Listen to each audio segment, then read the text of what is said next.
All right, so we're diving into some fascinating stuff today, really fascinating.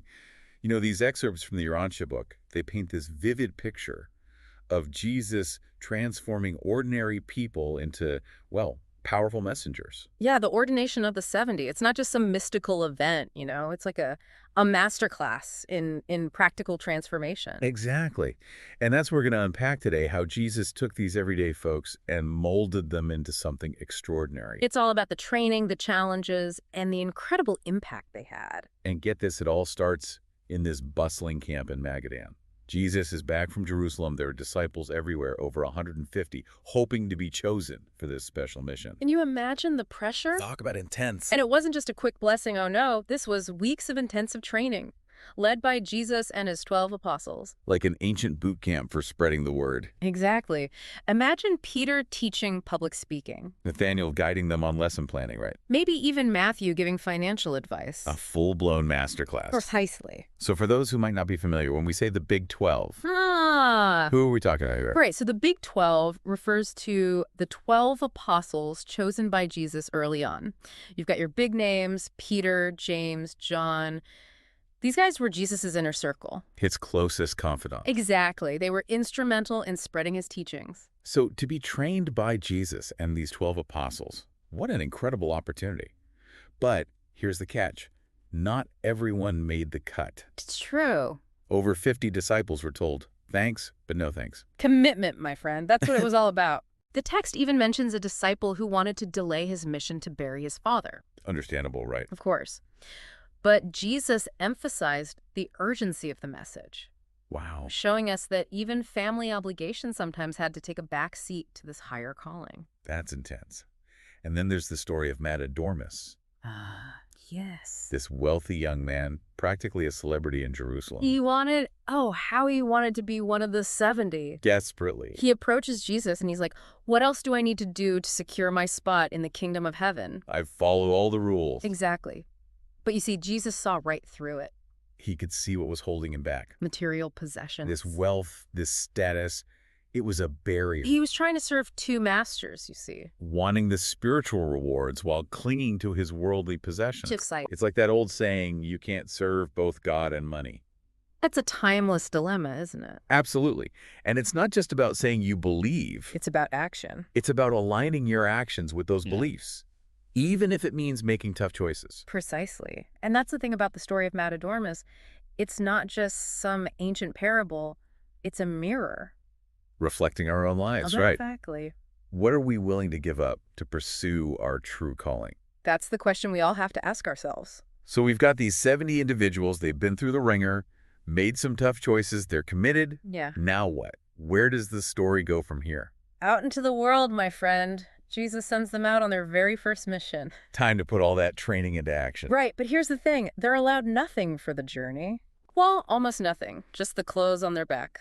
Whoa, no money, no supplies. No, Jesus was really emphasizing something here. What, like a lesson in trust? Exactly. Detachment, Trusting in divine providence. Wow, that takes faith. It does. And it shows how important it was to prioritize spiritual growth over material comfort. Imagine venturing out with only your faith as your guide. That's a pretty powerful message. Right. Think about the challenges they must have faced. I can't even imagine. So 6 weeks later, they return? They return to the new camp at Pella, buzzing with excitement. Eager to share their experiences, I bet. Oh, absolutely. And not just stories of, miraculous healings, although there were definitely those. Oh, there were miracles. Oh, yeah. But they also came back with these incredible stories that revealed a deeper understanding of Jesus' message. Give me an example. What kind of story are we talking about? Okay, so imagine one of them sharing about healing a paralyzed man, right? But it wasn't just about some big display of power. It was deeper than that. Yeah, it was about helping this man find forgiveness, inner peace, that sort of thing. So the healing was about more than just the physical body. Exactly. Or someone else might describe, say, calming a violent storm. Showing the power of faith over fear. Right. These stories weren't just about the events themselves. They were about the lessons learned along the way. Exactly. It sounds like they discovered that true power, real power, comes not from miracles or magic. No. But from that deep connection with God. Yes. And selfless service to others. Okay, so they come back, they're excited, they've grown. They have. But, some are maybe a little too excited. How so? Well, some were boasting, saying even the devils were subject to us. A little bit of ego creeping in. It happens. But Jesus, he notices this. Of course. And he throws in a bit of a curveball. He acknowledges their success, but He cautions them, he does. He warns against spiritual pride. reminding them it's not about personal glory. Exactly. It's about staying grounded, remembering who you're serving. Precisely. Humility, that's where the true power lies. Not from miracles, not from personal charisma. It's about that deep connection with God, just like you said. So after the training, the mission, the return, what happens next? What does this mean for Jesus' own mission? Things shift. The focus changes. The camp at Pella, it becomes a spiritual hub. People are flocking to hear Jesus speak. Yes, but it's not about the spectacle anymore. It's less about mass healings, more about personal transformation, a more intimate setting. He's laying the groundwork for something that can continue even when he's not there. Exactly. And that's the story of the 70, isn't it? It shows that ordinary people, with the right guidance, can do extraordinary things. It's about tapping into something bigger than themselves. Yes. Embracing those principles of the kingdom of heaven. Acting as vessels for a love that goes beyond our understanding. Beautifully put. It wasn't about magic, you see. It was about their willingness to surrender. To something greater than themselves. It really makes you think, doesn't it? About what truly matters. It does. Is it about holding on to those things, comfort, security, possessions? Or is there something more? Right. Something bigger than ourselves.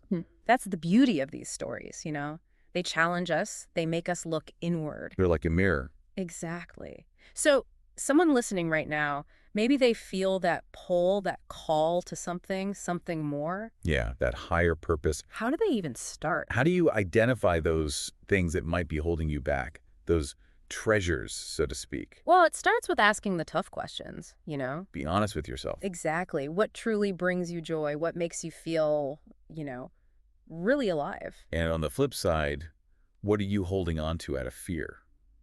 Or maybe obligation? It's like taking inventory. Yeah, your life, your priorities, do they actually line up with what you want, with what really matters to you? It's about aligning your actions with your heart, even if it's uncomfortable. It's interesting, isn't it? Because in a way, we're all messengers, right?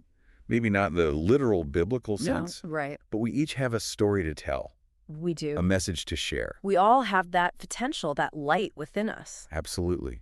And the more we lean into that purpose, the brighter that light shines. It's true. And that brings us back to those 70 messengers. Full circle. Their story, it's not just some ancient history lesson.